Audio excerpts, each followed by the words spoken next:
یہ ہاتھ کا بھی اقتدار کتنا ہے، اختیار کتنا ہے، محدود ہے. ہم کوئی چیز ہاتھ سے بڑھا کر اٹھانا چاہیں تو کتنی دور کی چیز ہم اٹھا سکتے ہیں؟ 1 گز، زیادہ سے زیادہ 1 گز سے زیادہ اس ہاتھ کا اختیار نہیں ہے. ہم منزل طے کرنا چاہتے ہیں تو یہ قدم کتنی دور منزل طے کر سکتا ہے؟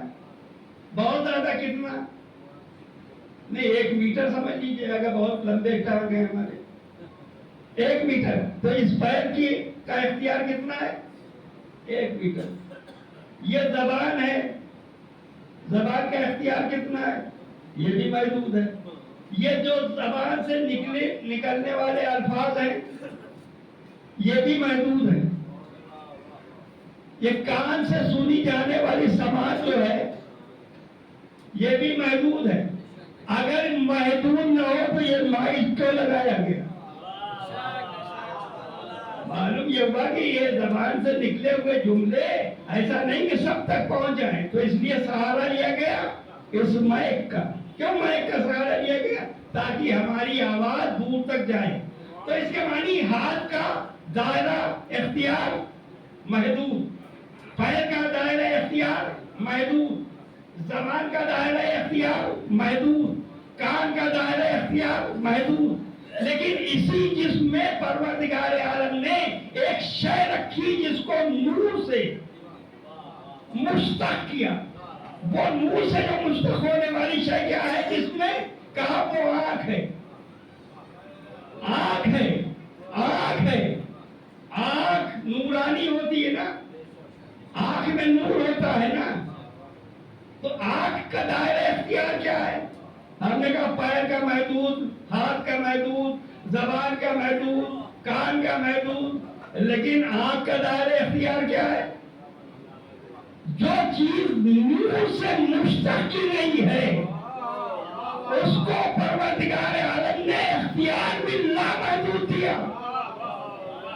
اختیار لامحدود سمجھنا چاہتے ہیں تو دیکھیے 1 سیکنڈ میں آپ فرش ادا کو بیٹھے بیٹھے ایک مرتبہ آسمان کی طرف آپ نے دیکھا.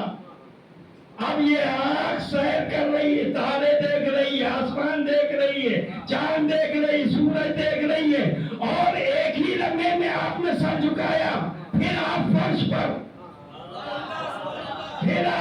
پر یعنی ذرہ برابر دیر نہیں ہوئی. کتنا بڑا اختیار ہے کہ منٹوں میں، لمحوں میں سیر کرے آسمان کی، اور منٹوں اور لمحوں میں پلٹ کر زمین پر آ جائے. تو اس کو مسلمان ماننے کے لیے تیار. حالانکہ یہ نور جو ہے آنکھ میں، یہ نور ناقص نور ہے. اگر یہ ناقص نہ ہو تو یہ لائٹ جل رہی اس لیے ہم آپ کو دیکھ رہے ہیں، یہ روشنی ہے اس لیے ہم آپ کو دیکھ رہے ہیں.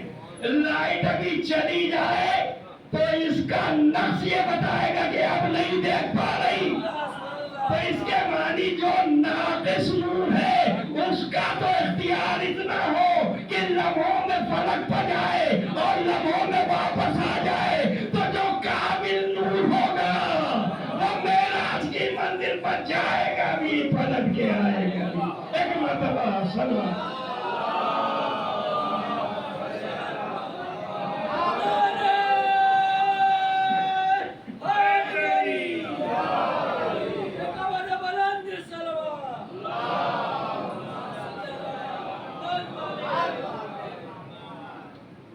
قرآن مجید کا سہارا لے کے بات کرتے ہیں کہ قرآن مجید میں ایک لفظ ہے نار اور ایک لفظ ہے نور. نور کے مقابلے میں نار. نور کی کیا معنی ہے؟ کہا نور کے معنی ہدایت ہے، روشنی ہے. نور روشنی، نور ہدایت. نار کے کیا معنی؟ کہا نار کے معنی آگ ہے، جہنم ہے، گمراہی. یہی نا. تو اب جو لوگ شاعری کرتے ہیں ان سے ذرا متوجہ ہو جائیں. نار کی عدد اگر آپ دیکھیے ابجد حفظ کے حساب سے تو نو کے 50 لکھے جاتے ہیں، الف کا 1، نو کے 50 الف کا 1، کتنا ہوا 51، اور رے کے لکھے جاتے ہیں 200، تو نار کے عدد کتنے ہوئے 251۔ اب اس کے مقابلے میں کیا ہے نور، تو نور میں بھی نو ہے پہلے، تو نو کے 50 اور واو کے 6 عدد، 50 اور 6 56، لے کے 200، یعنی نار کے عدد ہوئے 251، نور کے عدد ہوئے 256، نور کے عدد ہوئے 256۔ ہم نے کہا فرق کتنا، نار کے 251، نور کے 256۔ نار گمراہی کا نام، نار جہنم کا نام، نور جنت کا نام، نور روشنی کا نام۔ اب تو سمجھ میں آیا کہ جنت اور جہنم میں اگر فرق ہے تو 5 کا فرق ہے۔ اس کے معنی اس 5 سے جو دور ہو جائے گا، ان 5 سے جو دور ہو جائے گا وہ جہنمی بن جائے گا، اور جہنمی بھی اگر 5 سے مل جائے گا تو جنتی بن جائے گا۔ ایک مرتبہ سلوات۔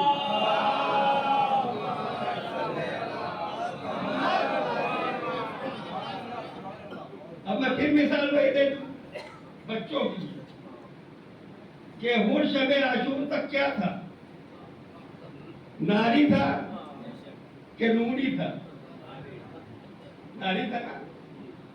صبح آیا تو کس سے ملا، نور سے ملا، تو کیا ہوا، اس کے معنی نوری اور ناری، یعنی جو نار میں تھا ایک لمحے میں نوری بنا۔ اور یاد رکھیے حسین جان پنجتن کا نام ہے، حسین جان پنجتن۔ اسی لیے میں اب وہ بیان نہیں کرنا چاہتا تھا، لیکن بات آ گئی تو آپ نے دیکھا خواجہ معین الدین چشتی نے 4 مصرے جو لکھے نا، 4 مصرے لکھے، تو 4 مصرے میں دین است حسین، دی پناست حسین، ہے نا، یہ 2 مرتبہ امام حسین کا نام آیا۔ یہ 4 مصروں میں خواجہ معین الدین چشتی نے 5 مرتبہ حسین کا نام لیا۔ شاہست حسین، بادشاہست حسین، دینست حسین، دی پناست حسین، سردار نداد دست یزید، حقا کی بنائے لا الہ است حسین۔ اس کے معنی 4 مصروں میں 5 مرتبہ امام حسین کا نام لیا۔ یہ عرفان ہے خواجہ کی کہ بتا رہے ہیں کہ حسین جان پنجتن کا نام ہے، 5 مرتبہ 4 مصروں میں نام لیا۔ لیکن اب عرفان کی انتہا یہ ہو گئی کہ تیسرے مصرے میں جس میں یزید نجس کا نام آیا، تیسرے مصرے میں جس میں یزید نجس کا نام آیا، اس میں خواجہ نے نام حسین نہیں لیا۔ اس کے معنی خواجہ بتا رہے ہیں کہ یزید عین نجاست کا نام ہے، حسین عین طہارت کا نام ہے۔ ایک مرتبہ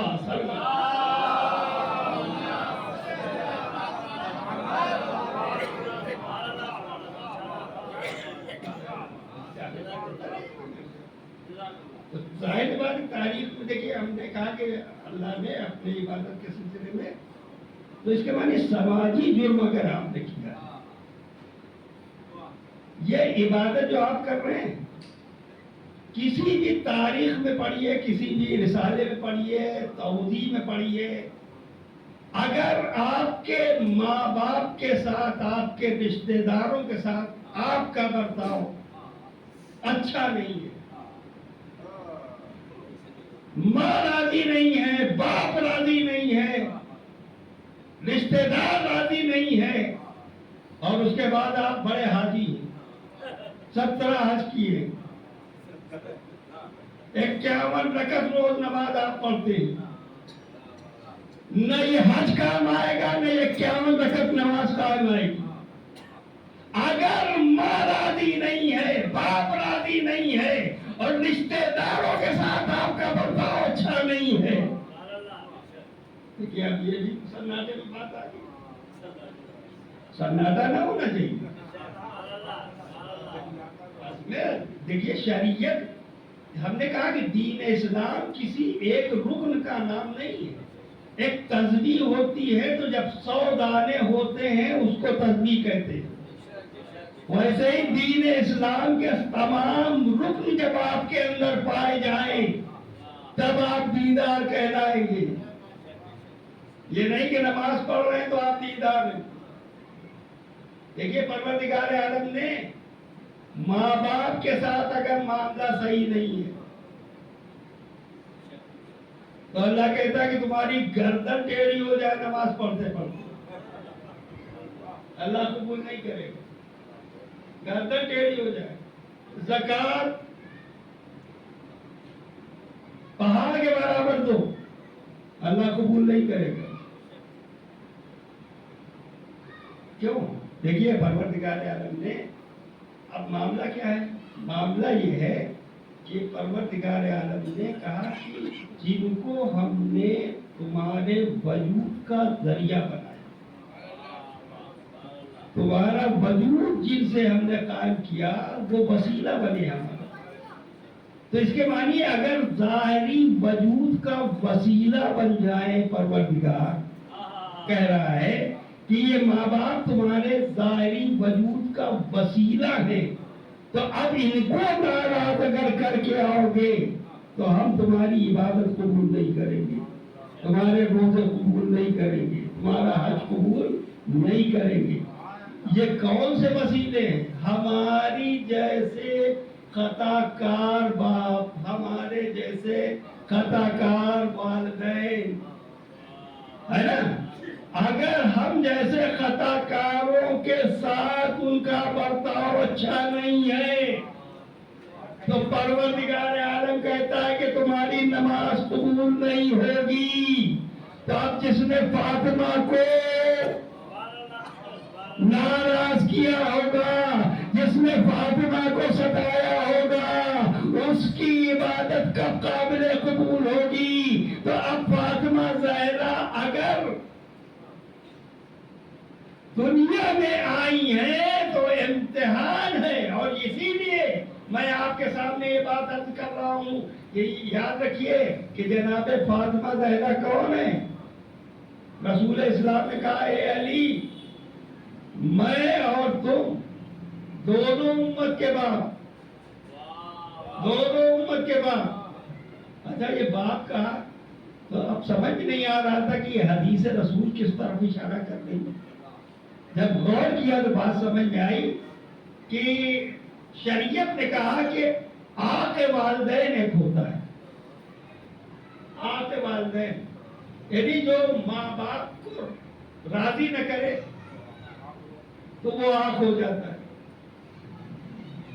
وہ باپ کی طرف سے آنکھ کر دیا جائے تو شریعت کہتی ہے اب اس کے نماز کام نہیں آئے گی، روزہ کام نہیں، جہنم چلا جائے گا۔ باپ اگر آنکھ کر دے تو وہ جہنمی بن جاتا ہے، جہنمی بن جاتا ہے۔ اب سمجھ میں بات آ رہی نا کہ رسول نے کیوں کہا کہ میں بھی باپ ہوں امت کا، علی بھی باپ ہے امت کے، علی بھی باپ ہے امت کے، یہ بتانے کے لیے، یہی سمجھانے کے لیے کہ یہ امت کے باپ ہیں، ان کو خوش رکھنا۔ اگر یہ ناراض، دیکھیں ماں باپ جب اس سے پہلے جب ہوتا تھا آپ کے بعد میں تو ہم یہ سمجھتے تھے کہ آپ اس کو کہتے ہیں کہ اشتہار میں دیتے ہیں کہ اب ہمارا فلاں بیٹے سے کوئی تعلق نہیں رکھا، میں نے آف کر دیا، ریڈیو پہ آتا تھا کہ اس کو آف کر دیا۔ شریعت کہتی ہے اس کے کہنے کی ضرورت نہیں ہے، یہ اعلان کرنے کی ضرورت نہیں ہے، ہو گیا ادھر ماں باپ کی نافرمانی کی اور ماں باپ کو اذیت پہنچائی، شریعت نے کہا یہ آنکھ ہو گیا، تو اب تو سمجھ میں آیا کہ اب علی کو اعلان کرنے کی ضرورت نہیں ہے کہ علی کس سے ناراض ہے۔ شریعت نے کہا یہ آنکھ ہو گیا، جب آنکھ ہو گیا تو جہنمی ہو گیا۔ ایک مرتبہ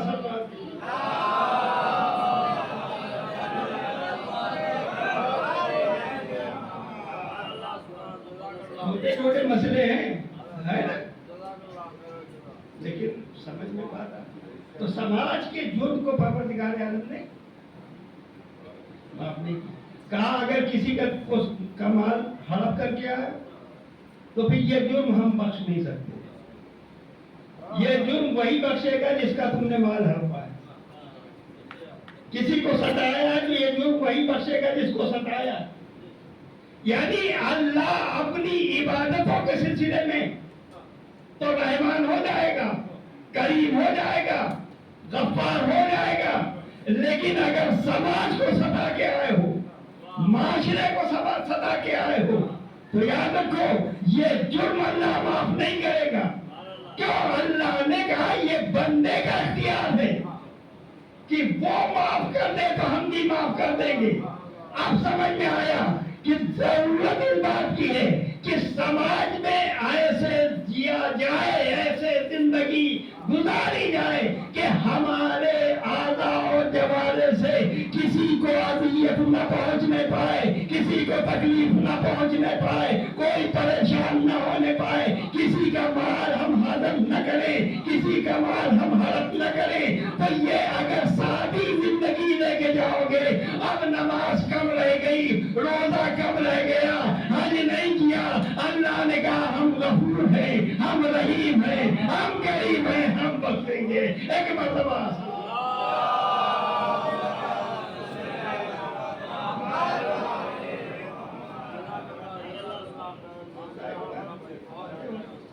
تو ہماری عبادت یہ ساری چیزیں جب ایک ہوں گی تب جا کے ہم عابد کہلائیں گے، تب جا کے ہم مومن کہلائیں گے، ورنہ مسئلہ جہاں کے تہاں بیٹھے جیسے مجلس سنی چلے گئے، دنیا چلی جائے گی، ہم بھی چلے جائیں گے۔ لیکن ان مجلسوں سے اگر ایک لفظ، ایک بات بھی ہمارے کام کی، ہمارے کام آ جائے، آپ کے کام آ جائے تو یہ مجلس کہلائے گی۔ میں یہ سمجھتا ہوں، ورنہ سیرت آل محمد کا سننے کا فائدہ کیا ہے؟ قرآن مجید کے پڑھنے کا فائدہ کیا ہے؟ دین اسلام کی گفتگو کرنے کا فائدہ کیا ہے؟ صرف ہم زبان سے گفتگو کریں کہ ہم اسلام والے ہیں، مومن ہیں، شیعہ ہیں، ہم امام کے چاہنے والے ہیں، جس سے کوئی فائدہ نہیں۔ بھائی امام کے چاہنے والے ہو تو امام جیسا کوئی کارنامہ کر کے دکھاؤ۔ اچھا ویسا نہ صحیح، اس سے ملتا جلتا کچھ کر کے دکھاؤ، چھوٹا موٹا کر کے دکھاؤ۔ اس کے معنی یہ کہ عمل کی دعوت دے، ہم عمل کی طرف راغب ہوں۔ اگر یہ چاہتے ہیں کہ ہماری زندگیاں بہتر ہوں، اگر ہم یہ چاہتے ہیں کہ اہل بیت ہم سے خوش ہوں، تو ہماری ذمہ داری بنتی ہے کہ مجلس میں صرف شرکت نہ ہو، مجلس میں ہم دل کی حاضری کے ساتھ بیٹھیں، فکر کی حاضری کے ساتھ بیٹھیں، دل و دماغ میں حسین ہو، علی ہو، فاطمہ ہو، حسن ہو، محمد ہو، اللہ ہو، تب مجلس میں آنے کا مزہ کچھ اور ہے۔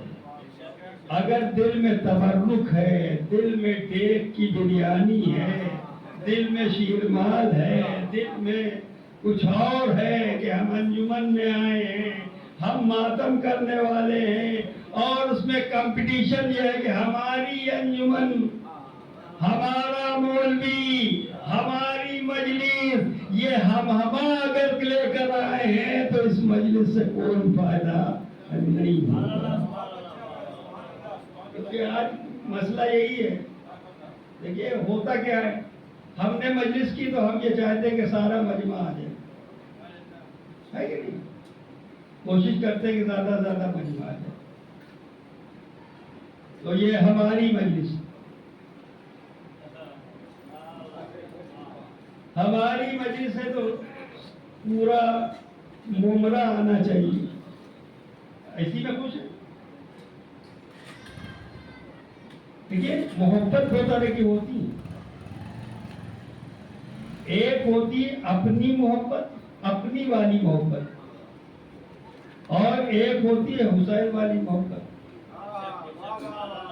اب اگر غور کریں تو بات ختم ہو جائے گی. ایک ہوتی اپنی ہونے کے ناطے محبت، جیسے مثال میں دے دوں، اپنی اولاد سے ہم کو محبت ہے، اپنی جائیداد سے ہم کو محبت ہے، اپنی املاک سے ہم کو محبت ہے، اپنے محلے سے ہم کو محبت ہے، اپنے رشتہ داروں سے محبت ہے. تو یہ ساری محبتیں کیوں ہیں؟ کیونکہ ہماری ہیں. یہ ساری محبت کس لیے ہے؟ کہ یہ ہماری اولاد ہے، یہ ہماری جائیداد ہے، یہ ہماری املاک ہے، یہ ہماری مجلس ہے. یعنی مجلس سے محبت ہے لیکن کس لیے؟ ہماری ہے. تو یہ ہماری والی محبت ہے. ہماری والی محبت میں یہ ہوتا ہے کہ ہماری ہو جائے، ہماری ہو جائے، اب دوسری ہو یا نہ ہو. تو اس کے معنی یہ محبت جو مجلس سے ہے یہ اپنی والی محبت ہے، حسین کی مجلس والی محبت نہیں ہے. حسین کی مجلس سے اگر محبت ہو تو چاہے وہ سبحانہ میں ہو، چاہے وہ قبرستان میں ہو، چاہے وہ مدرسے میں ہو، کہیں ہو رہی ہے تو وہ مجلس حسین ہے. لہذا ہم کو جانا ہے. ایک مرتبہ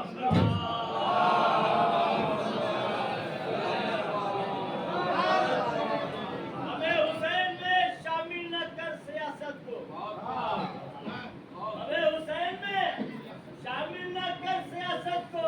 1000 بار کہا ہے، مزید کہہ دیں گے. ہمیں حسین میں شامل نہ کر سیاست کو، 1000 بار کہا ہے، مزید کہہ دیں گے. کسی ہوا نے الٹ دی اگر نقاب تیری، کسی ہوا نے الٹ دی اگر نقاب تیری، تو تجھ کو دیکھنے والے یزید کہے گا حیدری.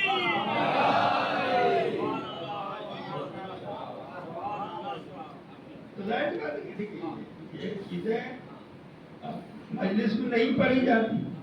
میں بار بار یہ بات اس لیے کہہ رہا ہوں کہ میں کیوں پڑھ رہا ہوں.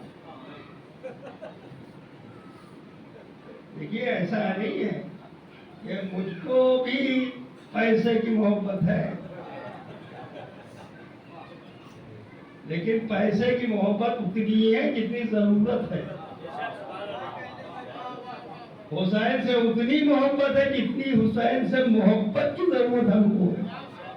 کیونکہ حسین کی محبت یہاں بھی کام آئے گی، وہاں بھی کام آئے گی. فاطمہ کی محبت یہاں بھی کام آئے گی، وہاں بھی کام آئے گی. یہ دنیا کی دولت بس یہیں تک رہ جائے گی. ادھر سانس رکی دولت ختم ہو گئی. اس کے معنی لاکھوں کمائیے، کروڑوں کمائیے، لیکن کل کا بھروسہ نہیں ہے کہ کل اس لاکھوں پر آپ کا قبضہ ہوگا کہ نہیں ہوگا. نہ جانے سانس کس لمحے رخصت ہو جائے اور یہ دولت رکھی رہ جائے. خدا کی قسم یہ دنیا کی دولت رکھی رہ جائے گی لیکن حسین کی محبت نہیں رکھی رہ جائے گی. یہ حسین کی محبت یہاں بھی کام آئے گی، وہاں بھی کام آئے گی. تو ہم کوشش یہ کریں کہ وہ محبت ہمارے دل میں قائم ہو کہ جو یہاں بھی کام آئے، وہاں بھی کام آئے. بس میں یہی پیغام دینا چاہ رہا ہوں. کل آخری مجلس ہوگی انشاءاللہ، وہاں تک بات ختم ہوگی. پھر زندگی رہی تو کبھی آپ سے روبرو ہوں گے. لیکن میں کل والی بات آج ہی کہہ دوں. میں اکثر آخری مجلسوں میں جہاں بھی جاتا ہوں یہ بات ضرور کہتا ہوں کہ اگر میرے بیان سے، میری زبان سے نکلے ہوئے جملے سے، اشارے سے، کنائے سے کسی مومن کو تکلیف پہنچی ہو تو ہم اس کے لیے معذرت خواہ ہیں.